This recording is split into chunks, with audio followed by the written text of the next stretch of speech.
వ్యవసాయ అనుబంధ రంగాలకు బడ్జెట్లో నిధులు కేటాయించాలని డిమాండ్ చేస్తూ ఏపీ రైతు సంఘం అనంతపురం జిల్లా అధ్యక్షులు చిన్నప్ప యాదవ్ సిపిఐ మండల కార్యదర్శి గంగాధర్ ఆధ్వర్యంలో నార్పల మండల తహసీల్దార్ కార్యాలయంలో వినతిపత్రం సమర్పించారు. ఈ సందర్భంగా ఏపీ రైతు సంఘం జిల్లా అధ్యక్షులు చిన్నప్ప యాదవ్ మాట్లాడుతూ వ్యవసాయ రంగంపై 62% మంది ఆధారపడి జీవిస్తుండగా వారి కోసం బడ్జెట్లో కేవలం 4.31% నిధులు కేటాయించడం దారుణమని విమర్శించారు. ఈరోజు ఆంధ్రప్రదేశ్ రైతు సంఘం ఆధ్వర్యంలో వ్యవసాయ రంగ అనుబంధ రంగాలకు 50% బడ్జెట్లో నిధులు పెంచాలని చెప్పి ధర్నా కార్యక్రమం నిర్వహిస్తున్నాం. నిన్నటి దినం రాష్ట్ర వ్యాప్తంగా దాదాపుగా అన్ని మండల కేంద్రాల్లో కూడా జరిగిన, అనంతపురం జిల్లా కేంద్రంలో కూడా అన్ని మండలాల్లో కూడా జరగడం జరిగింది నిరసన కార్యక్రమాలు. ముఖ్యంగా ఇక్కడ నార్పల మండల కేంద్రంలో కూడా ఇక్కడ నాతో పాటు ముఖ్య అతిథులుగా సిపిఐ మండల కార్యదర్శి గంగాధర, రైతు సంఘం మండల కార్యదర్శి లలితమ్మ అందరూ కూడా హాజరు కావడం జరిగింది. పెద్ద అందరూ కూడా హాజరు కావడం, నాయకులు కూడా హాజరు కావడం జరిగింది. ముఖ్యంగా ఈరోజు ధర్నా కార్యక్రమం ముఖ్య ఉద్దేశం ఏంటంటే రాష్ట్ర బడ్జెట్లో గత 14వ తారీఖున ప్రవేశపెట్టిన రాష్ట్ర బడ్జెట్లో మన రాష్ట్ర ప్రభుత్వం కేంద్ర ప్రభుత్వం వ్యవసాయ రంగానికి పూర్తిగా బడ్జెట్లో అన్యాయం చేయడం జరిగింది. వ్యవసాయ రంగానికి ఎందుకంటే ఈరోజు రాష్ట్ర బడ్జెట్లో 3,30,000 కోట్ల రూపాయలు రాష్ట్ర బడ్జెట్ ప్రవేశపెడితే దాంట్లో కేవలం 4.3 అంటే 3% మాత్రమే ఇక్కడ రాష్ట్ర బడ్జెట్లో ప్రవేశపెట్టారు. దానివల్ల పూర్తిగా వ్యవసాయ రంగానికి ఏమాత్రం కూడా వ్యవసాయ రంగం అనుబంధ రంగాలు దాదాపుగా 10 నుంచి 12 రంగాలు ఉన్నాయి. హార్టికల్చర్, అదేవిధంగా అన్ని రంగాల పట్టు, అదేవిధంగా జలవనరులు, ఉపాధి, అనేక రంగాలు కూడా ఏమాత్రం కూడా ₹1 కూడా నిధులు కేటాయించకపోతే ఏ విధంగా ఉంటుందో ఒకసారి ఆలోచన చేయాలా. ఎందుకంటే ఈరోజు నష్టపోతే నష్టపరిహారం లేదు, అదేవిధంగా పంటల బీమా అసలే లేదు. ఈరోజు కరువు మండలాలుగా ప్రకటిస్తున్నారు కానీ ఎక్కడ కూడా కరువు సహాయక చర్యలు కూడా చేపట్టలేదు.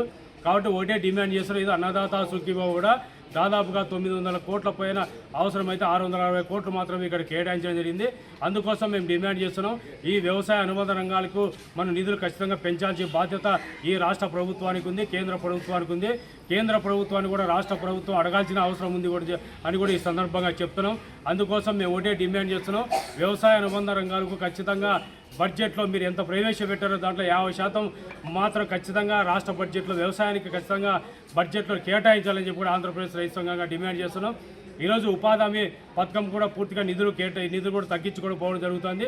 దాంతో ఉపాధి రంగంలో నిధులు పెంచి వ్యవసాయ అనుబంధంగా హార్టికల్చర్ అనేక పంటలు కూడా మీరు దానికి అనుబంధంగా కూడా నిధులు పెంచాలని చెప్పి కూడా ఈ సందర్భంగా డిమాండ్ చేస్తున్నాం. ఈరోజు సాగునీటి ప్రాజెక్టులు కూడా చాలా అధ్వానంగా నిధులు కేటాయించడం జరిగింది.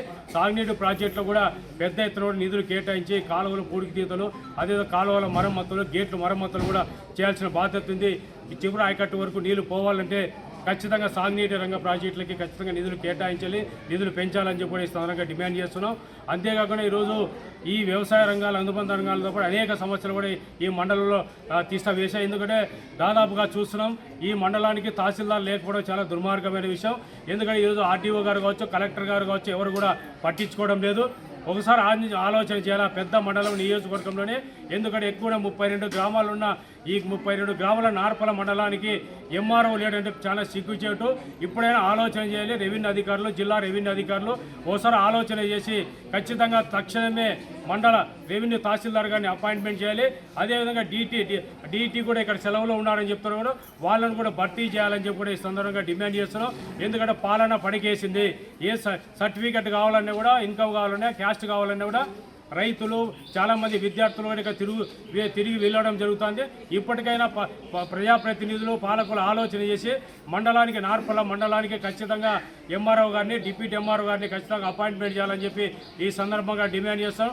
లేకుంటే ఖచ్చితంగా మల్లక్క సోమవారం నాబోతు పెద్ద ఎత్తున ధర్నా కార్యక్రమం కూడా నిర్వహిస్తామని చెప్పి ఈ సందర్భంగా తెలియజేస్తూ నాకు ఇచ్చిన అవకాశం ధన్యవాదాలు తెలియజేస్తూ సెలవు తీసుకుంటున్నాను.